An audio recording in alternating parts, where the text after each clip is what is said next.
Good morning friends, welcome to my new video. तो आज मैं स्टार्ट करने वाला हूं क्लास 10 का एक्सरसाइज 8.1। क्वेश्चन में हमें 1 और 2 का वैल्यू निकालने को बोल रहा है और गिवन में दिया हुआ है कोट थीटा इक्वल टू 7/8। तो सबसे पहले एक राइट एंगल ट्रायंगल बनाएंगे।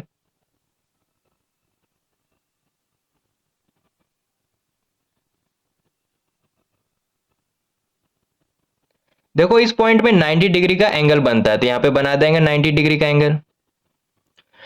अगर यहाँ पे एंगल थीटा बनाएंगे अगर यहाँ पे एंगल थीटा बनाएंगे तो इसका जो अपोजिट साइड है वो परपेंडिकुलर बन जाएगा, इसका सेम साइड बेस बन जाएगा और ये वाला साइड हाइपोटेनियस ही रहेगा। ठीक है, अब नाम दे देंगे, इस पॉइंट को ए मान लेंगे, इस पॉइंट को बी मान लेंगे और इस पॉइंट को सी मान लेंगे। तो ये मेरा बन गया राइट एंगल ट्रायंगल।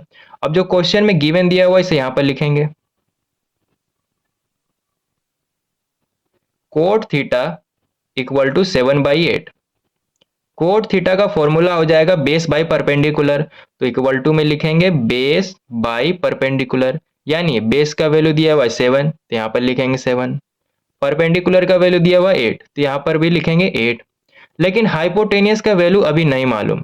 हाइपोटेनियस का वैल्यू निकालने के लिए एक फॉर्मूला है, उसे यहाँ पर लिखेंगे। हाइपोटेनियस का स्क्वायर इक्वल टू परपेंडिकुलर का स्क्वायर प्लस बेस का स्क्वायर। ठीक है, अभी हाइपोटेनियस का वैल्यू नहीं मालूम तो इसे यहाँ पर सेम लिखेंगे। परपेंडिकुलर का स्क्वायर दिया हुआ है तो परपेंडिकुलर का वैल्यू दिया हुआ है 8 तो 8 का स्क्वायर हो जाएगा प्लस बेस का स्क्वायर, बेस का वैल्यू दिया हुआ है 7 तो 7 का स्क्वायर हो जाएगा। अब आगे सॉल्व करेंगे, 8 का स्क्वायर हो जाएगा 64 प्लस 7 का स्क्वायर हो जाएगा 49 और इसे जब ऐड करेंगे तो 113 आएगा। अब यहाँ पे देखो हाइपोटेनियस का स्क्वायर दिया हुआ है, हमें सिर्फ एक ही हाइपोटेनियस का वैल्यू चाहिए तो दोनों साइड स्क्वायर रूट लगा देंगे। अब जब इस स्क्वायर रूट को हटाएंगे तो अंदर जो दो हाइपोटेनियस है बाहर सिर्फ एक ही हाइपोटेनियस रहेगा। इक्वल टू 113 का स्क्वायर रूट करेंगे तो पॉइंट में इसका वैल्यू आएगा, लेकिन यहाँ पर हमें पॉइंट में वैल्यू नहीं चाहिए तो इसे यहाँ पर सेम लिख देंगे। यानी हाइपोटेनियस का कितना वैल्यू आ गया, √113, तो इसे यहाँ पर लिखेंगे। अब तीनों का वैल्यू हमें मालूम हो गया है तो सबसे पहले 1 का वैल्यू निकालेंगे, इसे यहाँ पर लिख लेते हैं।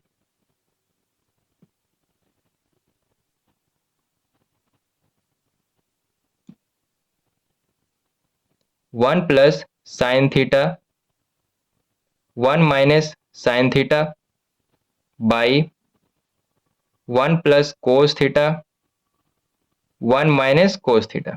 ठीक है, यहां पर एक फॉर्मूला का यूज होगा, वो फॉर्मूला यहां पर लिख देते हैं। ए प्लस बी ए माइनस बी, तो इसका फॉर्मूला हो जाएगा ए स्क्वायर माइनस बी स्क्वायर। ठीक है, ए के जगह 1 है और बी के जगह साइन थीटा है। ठीक है, तो यहां पर देखो ए स्क्वायर दिया हुआ है तो हो जाएगा 1 का स्क्वायर, माइनस है तो यहाँ पे माइनस लगाएंगे। बी स्क्वायर दिया हुआ है तो बी के जगह है साइन थीटा तो साइन स्क्वायर थीटा हो जाएगा बाई, यहां पर भी यही फॉर्मूला का यूज करेंगे।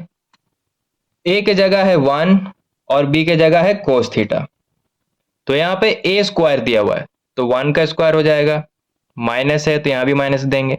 बी स्क्वायर है तो बी के जगह कोस थीटा है तो कोस स्क्वायर थीटा हो जाएगा। ठीक है, अब यहाँ पे साइन थीटा है और कोस थीटा है तो सबसे पहले साइन थीटा का वैल्यू निकालेंगे फिर कोस थीटा का वैल्यू निकालेंगे, तो साइड में निकाल लेते हैं।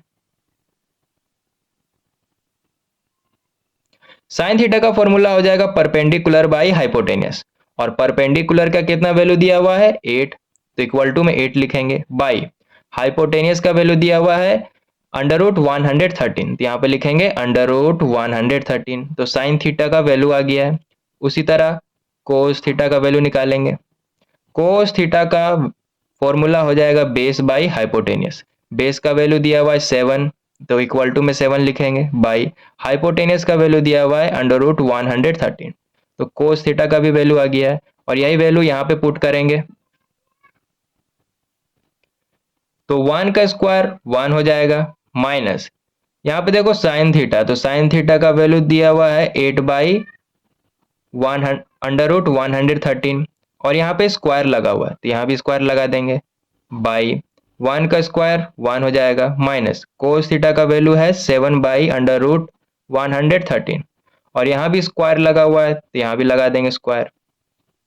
अब आगे सॉल्व करेंगे, 1 माइनस, अब देखो दोनों पर स्क्वायर लगा हुआ है तो 8 का स्क्वायर हो जाएगा 64 बाई अंडर रूट 113 का स्क्वायर है तो अंडर रूट हट जाएगा, सिर्फ 113 आएगा, बाई 1 माइनस 7 का स्क्वायर हो जाएगा 49 बाई अंडर रूट 113 का स्क्वायर दिया हुआ है तो अंडर रूट हट जाएगा, सिर्फ 113 आएगा। ठीक है, अब यहाँ पे देखो सिर्फ 1 दिया हुआ है तो बाई में 1 लिख सकते हैं, यहाँ भी बाई में 1 लिख सकते हैं। ठीक है, अब नीचे वाले का एलसीएम लेंगे, एलसीएम लेंगे तो 113 आएगा। ठीक है, 1 का टेबल में 113 बार में ही आएगा, और 113 को 1 के साथ मल्टीप्लाई करेंगे तो 113 ही आएगा, माइनस 64 बाई, यहां भी एलसीएम लेंगे तो 113 आएगा, यहां भी 113 माइनस 49। ठीक है, अब यहां पर जब माइनस करेंगे तो 49 आएगा बाई 113 बाई, यहां भी जब माइनस करेंगे तो 64 आएगा बाई 113। ठीक है, अब देखो ऊपर में डिनोमिनेटर में 113 है और नीचे में भी डिनोमिनेटर में 113 है, सेम नंबर है तो कट जाएगा, जो बचा हुआ है यहाँ पर लिखेंगे 49 बाई 64, तो 1 का वैल्यू आ गया। अब कोट स्क्वायर थीटा का वैल्यू निकालेंगे। क्वेश्चन में हमें गिवन दिया हुआ है कोट थीटा इक्वल टू 7/8, लेकिन हमें कोट स्क्वायर थीटा का वैल्यू निकालना है, तो दोनों साइड स्क्वायर लगा देंगे, इस साइड भी स्क्वायर लगा देंगे और इस साइड भी स्क्वायर लगा देंगे। ठीक है, अब यहाँ पे देखो कोट थीटा का स्क्वायर दिया हुआ है तो कोट स्क्वायर थीटा हो जाएगा इक्वल टू 7 का स्क्वायर हो जाएगा 49 बाई 8 का स्क्वायर हो जाएगा 64, तो कोट स्क्वायर थीटा का कितना वैल्यू आ गया 49/64।